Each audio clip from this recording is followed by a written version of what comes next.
Stream from Dulcimer Crossing. My name is Steve Uhlberg. Welcome to February. It's already the second month of 2023. And today we're going to focus on life cycles in Dulcimer. Before we get to that topic, I do want to call attention to a couple of things. One is, I got to share it. I'm looking at it just fine, but you can't see it. Dulcimer Crossing is sponsoring a 4 equidistant Dulcimer Day next month, March 11th. We have this blog, which is available for everyone. I'll put that link in the link to the blog in our, let me find it now. I've got to refresh the Facebook page so I can see and answer any questions you might have. There we go. Okay.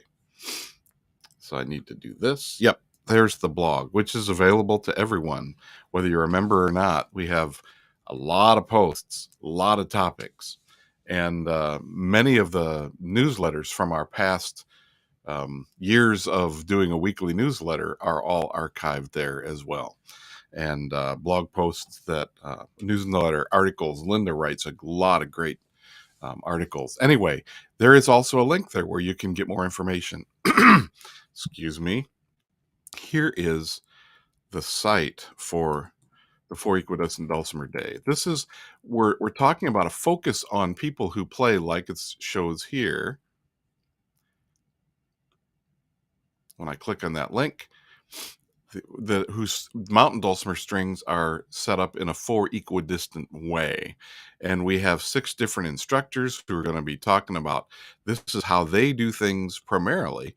And we want to learn from the people who dedicate their attention to that.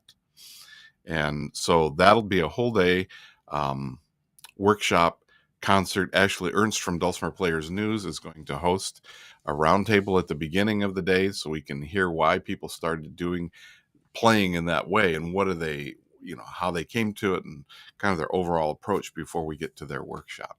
So that's coming up. Today, however, I want to talk about life cycles and Dulcimer. Life cycles, beginning, middle, end is the short way of saying it.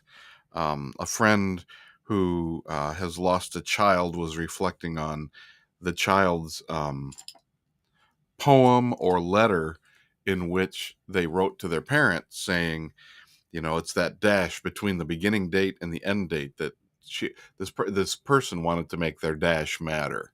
What happens in the middle of that? And so we talk about those things. We're familiar with those things.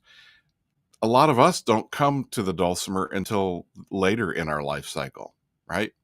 One of the things that is just an accurate description of Dulcimer gatherings is a lot of people with white hair or no hair. Many people come to this when they're retired after a young adult time, a courting and young family time, a maturing family time, a whole career, and they end the career, the kids are off, empty nesters. A lot of the people we meet at festivals and gatherings of people who play Dulcimer are in that situation. Some of them may have started with the Dulcimer earlier, but then their lifetime took, that's what life does. It has a way of grabbing our attention for everything, which is as it should be. There's no criticism of that. But when that happens, one of the things that people do is they'll look around and say, well, where are all the young people? And so there's another crew of young people who are learning. Sometimes grandparents bring their grandkids. And at the week-long festival, it'll be very exciting to see the young children become older children, young children who come to a jam session with spoons or a pizza box that they can play, start playing other instruments and joining in the jams with their elders when they get in the 8, 9, 10, 12, 13 and the teenage time. And it feels like, oh, there's life in this community again, because it's not just us. And we can see one end of the life cycle in front of us. There's these other people coming after us. Now, That being said, we can form an opinion of the way things are going in our dulcimer world based on our own experience and observation. That's never all that's there.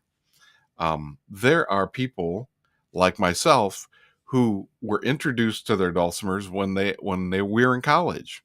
One of my band, or it was just a duo, but my bandmate came back from Christmas with this instrument that was beautiful that his brother and father had made for him. He didn't know how to play it. I didn't know what it was. We tried to figure out how to fit it into our act, and we were unsuccessful because it's different. And there was no one in this university that had a big music conservatory that knew what to do. That wasn't, it was not on their frame of reference.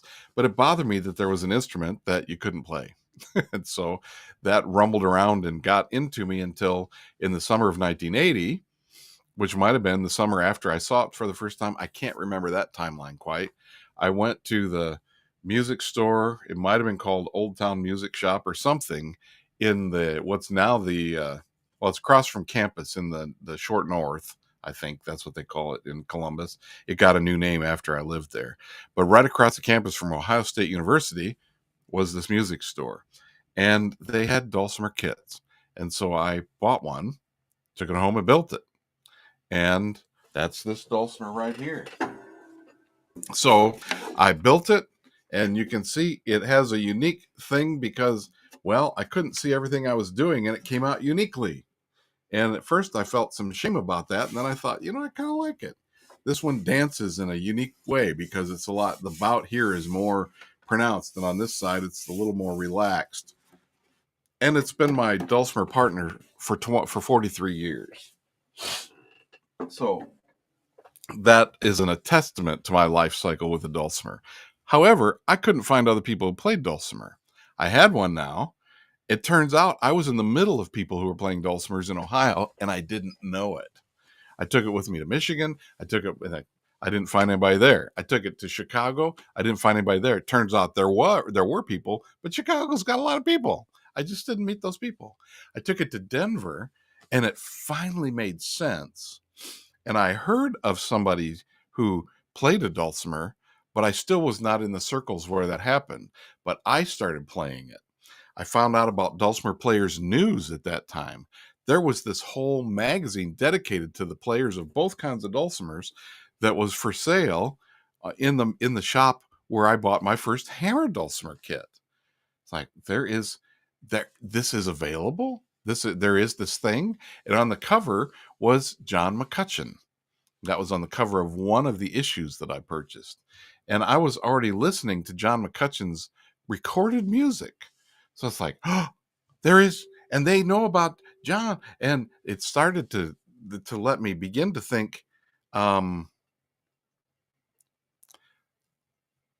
There is a world in which dulcimers play a larger role than, hey, what is that thing? Which is something we all get. Yes, Jim, I get that. In the 60s, music was about free beer and chicks. In my 70s, it's more about the music and the beer. Well said. Well said. Our life cycles make a difference. It has an impact on all that stuff. But a life in the world of dulcimers and a life in the world with dulcimers has been incredibly enriching for me. And while I felt always on the outside of things, kind of your nose pressed against the glass, wondering how things were where there was dulcimer people and things were happening, because most of that was happening in the Appalachians or in the Ozarks. It was more not where I was, just that much, not where I was. We tend to see what we see. We tend to see what we know, and it's hard to see beyond the end of what we know, or the end of our nose. We say that, the end of our nose or the end of our KNOWS. How do we see beyond what we know? And that the magazine was one of the things that I found out I could subscribe to, and it could follow me wherever I went. I was in graduate school. I kept moving around all the time, but the magazine always found me. And there was this letter from Madeline McNeil, who signed her letters Maddie, who was telling us about life in Virginia in the Dulcimer world, and what was going on and what it took to make the magazine, how excited she was to get letters from people. And turns out maybe this person who did this was not even in the middle of where everybody was. They were writing to her. It's just like my world is growing because of someone else talking about their experience in that world. Fast forward, finish school, get to my first job, which is serving as a pastor of a congregation. I used my dulcimer somewhat in the worship. I was in Missouri, which is where there were Ozark people who were playing dulcimers, and some people knew what it was. More people knew what it was, but it was still an unusual thing in Lutheran circles. And so my dulcimer has been here all along, even though I wasn't known to the dulcimer world, and the dulcimer world was not known to me. I first started looking. I would always read every page of Dulcimer Players News, the letter at the front, all the articles, the classifieds in the back. There was a classified ad section, and that's the first place I started telling people that I had a cassette tape that had Dulcimer music on it, and I had a book, my Dulcimer Friendly Worship Series. And then after I had the book and the cassette tape, I put in a print ad with a picture of this dulcimer. And I remember the first time I met Larry Conger, which was at Winfield. I had competed in that contest many times and not done well, or had done the best of my ability, but was not good enough to advance and play in the second round. The first year I got to play in the second round, Larry Conger was in that round. Mark Tyndall, who had won, I had watched him win the national championship. He was in that round. It was like, oh my goodness.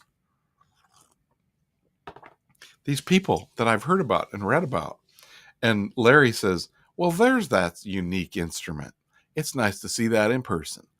And it was that, oh, somebody's been looking at my ad. The awareness. You never know. You put an ad in, you never know.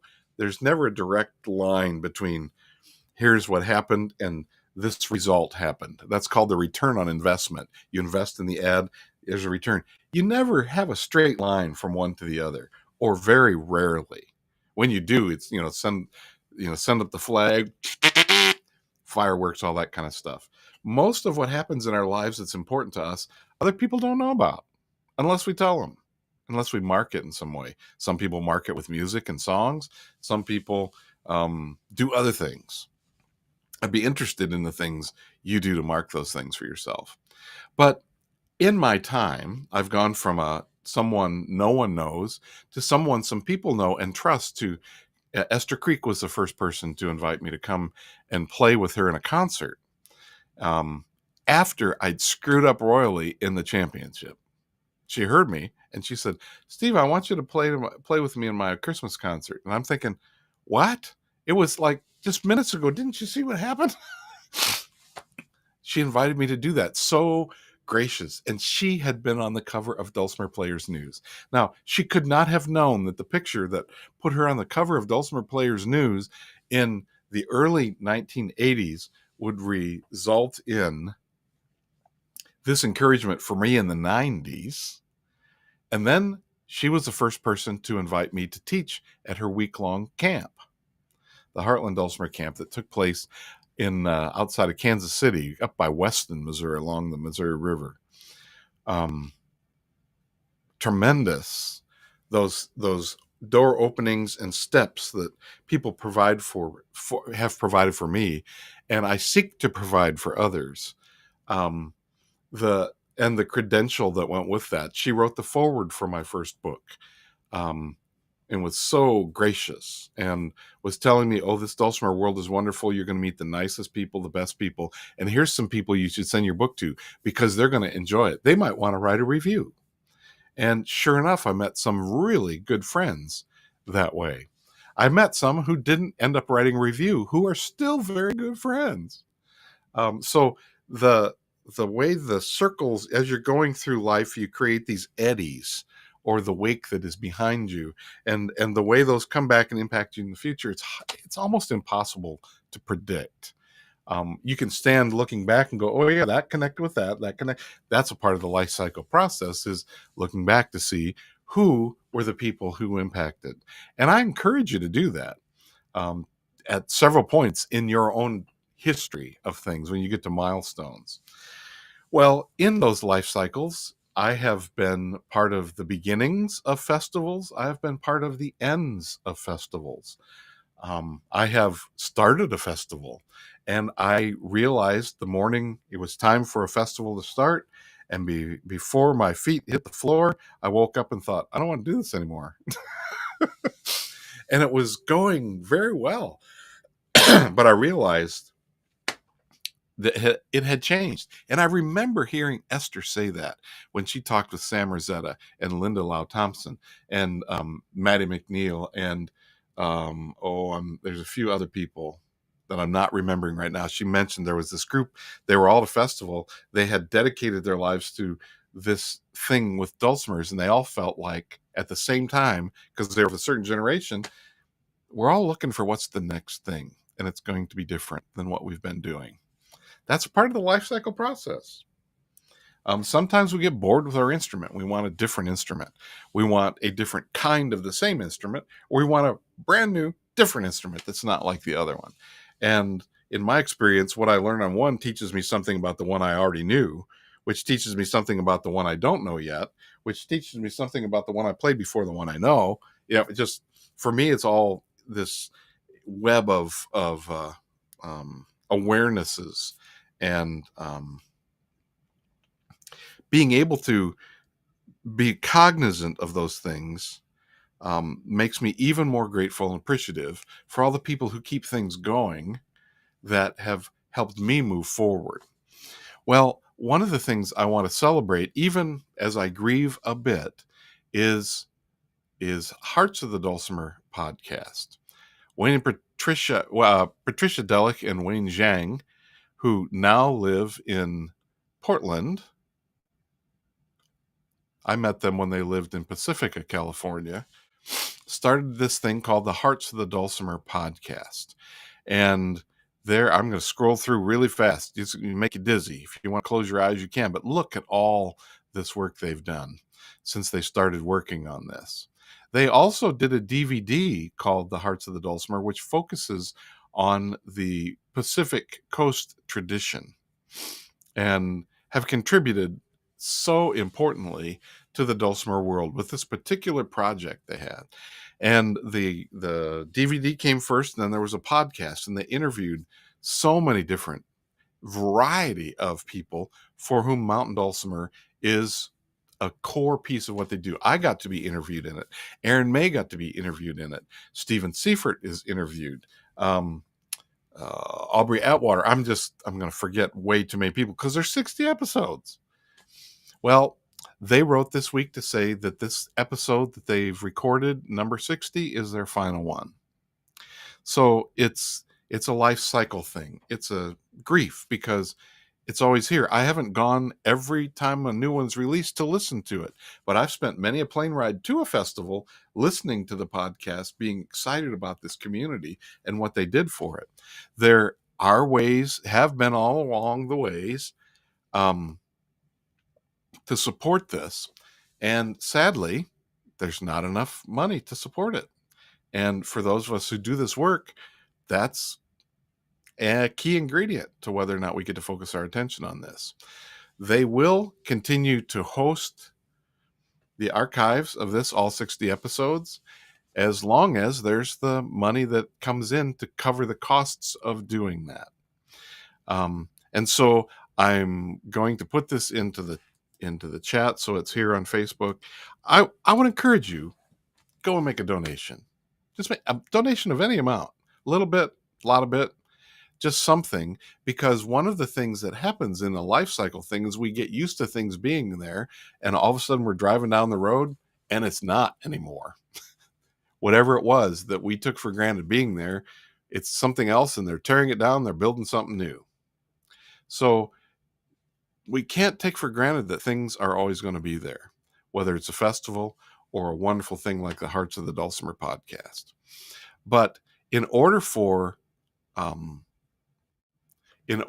us to have access, and they're willing to provide the access to that, it's important that it continue to be on the web, because we take for granted that the things we like on the World Wide Web are going to be there. But every one of us have found a page that shows up, much to our chagrin and disappointment, that says 404 not found. We go to a link of the thing we trusted, it was always there. It's not there anymore. Whoever was in charge of it stopped doing it, or they missed a deadline, forgot to pay a bill or something. But it's not free. The World Wide Web is not free. Someone paid for whatever it is to be there for you. And this is the thing about life cycles. Sometimes we are doing our best to get by in a Kmart or Walmart way, which, how can I get everything I want for paying nothing, or paying as little as possible? And this is something I hear at festivals all the time from people who are new to playing. They're so excited about all the free stuff that's available that they think everything should be free. And they can sometimes develop an attitude toward things that are created by people for whom this is our career. It is our living. And they'll say something about, and this piece of the life cycle for me is being at a CD table, product table, book CDs, and two friends come up and say, well, how about you buy that one and I'll buy this one, and then we'll record them for each other, right in front of the artist who invested maybe $20,000 or $30,000 in making that recording. You're going to talk about your theft. They don't see it as theft. They see it as sharing. And we just have to keep smiling. Sometimes our cup runneth over and we might say something that maybe is a little bit snarky. But that's a thing that happens. Now, I know that I'm talking to people who are of an older generation when I say CDs. Right, Jim, you're seeing where I'm going. Then there was Napster and all the file sharing. I'm going to take a CD, I'm going to rip it into the MP3 content, which takes out a lot of the richness that was there in the original thing, and now I'm going to share it with all my friends. It's a electronic version of a mixtape, where I can do everything very quickly. I don't have to sit there and wait for it to actually record the mixtape I'm giving to the one I love. I can just, and then I can share it with everybody. And the ability to do that, and that's exactly the struggle that happened in the 60s with festivals, when Woodstock was not intended to be a free festival. It was intended to be a festival that everybody got paid to do their work, and people paid to be there. No, so many people came, they tore down the fences, and it became a free festival. And that led everyone to expect all the festivals should be free. And we're going to go tear down fences at any other festival. It happened across Canada, happened across several festivals in the United States. It makes it difficult for someone to put on a festival and pay for the musicians to get there, and pay for the sound and the light, and pay for the security and the health people that are necessary when you have that many people together to help people in a health crisis, whether it's because of self-induced drug use or because they just get heat stroke. You don't want people dying at your festival. You have to pay for those things. It's a mix. It's always a mix. So I'm a little bit on a soapbox, just a little bit. It's a little bit of soapbox, but I want us to think about our own life cycles and think about the life cycles of our communities. Part of how why I'm thinking about this is next Monday is the anniversary of my friend Judy Klinkhammer's passing. She was someone who dedicated her life to teaching people Mountain Dulcimer in Mountain View, Arkansas. She had lived many places. She had done a lot of things, but she found that to be her home. I think she came from Wisconsin originally, but Mountain View, Arkansas was home. And she loved teaching beginners more than anything. And at the drop of a hat, she would sit by somebody and teach them. She wanted them to play. And she was so encouraging. She had a wonderful harmony voice. And every time I got to be in Mountain View for any one of those festivals that I got to be a part of, I would ask her if she'd sing with me. And she would invite me to sing with her. And sometimes we'd just do it around a meal table. But we would do it on stage as well. Generous, wonderful, generous soul who It's that life cycle. Her passing happened on my birthday. And so there is a way in which our life cycles are going to be forever entwined by that, because I'm excited to celebrate another year around the sun. I'm excited to celebrate someone else who shared their years around the sun with me. I would send her my newsletters, and she would always respond every time. Not, I mean, I don't expect people to respond. So it's a real joy when it happens. But then she did every time and would tell me a story about something that was going on in her life or had gone on that connected with what I talked about in the newsletter. That is the tie that binds. And life cycles are about, in this space between the first number and the last number, that dash, it's how do we tie things together in the meantime? That's what it looks like to me. And dulcimers are a wonderful way to do that. We have festivals that start, we have festivals that stop. We're coming out of the pandemic. It's, an anniversary for the beginning, the announcement of that there was this worldwide thing, and the World Health Organization took place this week. The announcement of the pandemic, or the coming crisis, took place this week. 3 years of announcements, right? The Colorado Dulcimer Festival, which is the one I started, in which I turned over to 17 people who said they wanted to do it, and have continued and improved it far beyond whatever I could have done. That was the last big festival I went. No, there was one more in I was in Louisiana when everything hit, and I barely got home in front of the curfews. But this was the time when we were celebrating. We kind of didn't have any idea what was going to be happening. It come a month later, but it was a glorious gathering. And then the pandemic hit, and then everybody lost all their work, and there was a lot of pivoting and figuring out what can we do.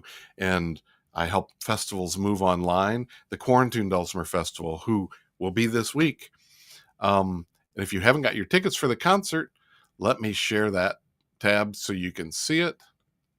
The concerts, it's too late to register for the festival itself, because that registration ended last Saturday. But there are 5 concerts starting Thursday night. There's a live vending time where all the people who make and who have some kind of a dulcimer service or a service to the dulcimer world will be, all the sponsors of the festival will be having a chance. You can visit. I'll be there hosting the Dulcimer Crossing Room, but you could come to any and all of those. All you do is click on that link. And this is virtualdulcimerfest.com. Good question, Jim. Is music free or worthless? There is that thing that is a piece of that. So that's coming this week. Pete Seeger's passing, the anniversary of that was earlier this week. And that's already been many, many years ago.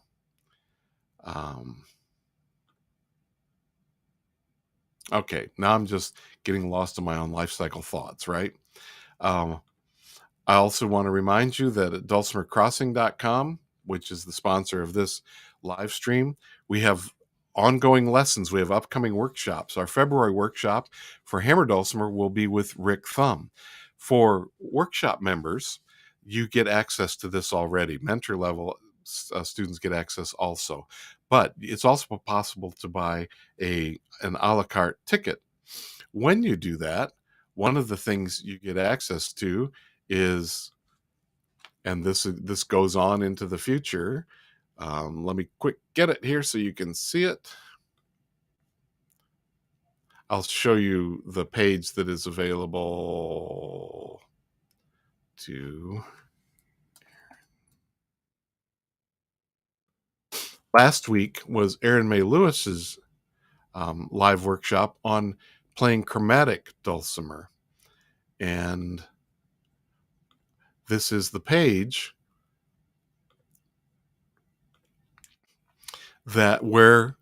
this is the page you get access to when you buy your ticket with the Zoom link, but you also get access to the archive video there and the handouts if the instructor has handouts. Not all instructors have handouts, but this is a page you get access to for just your a la carte ticket. The other thing to say is, I mentioned the 4 equidistant Dulcimer string day.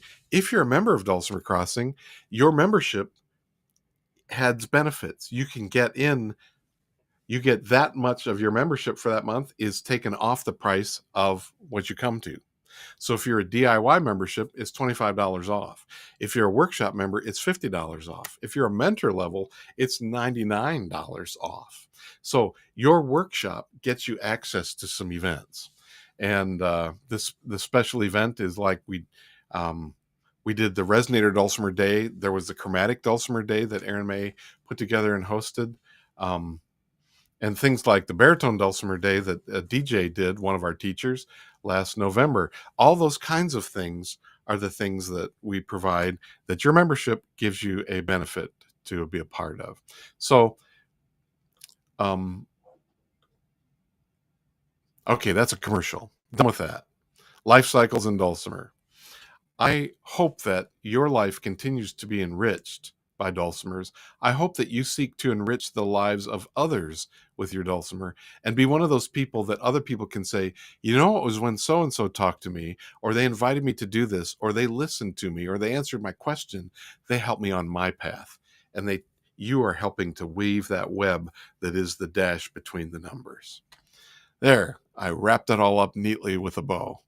And I will look forward to seeing you if you're coming to the Quarantine Festival or the concerts. I'm playing Saturday night. I'm kicking off the Saturday evening concert. Wonderful 5 concerts chock full of dulcimer goodness.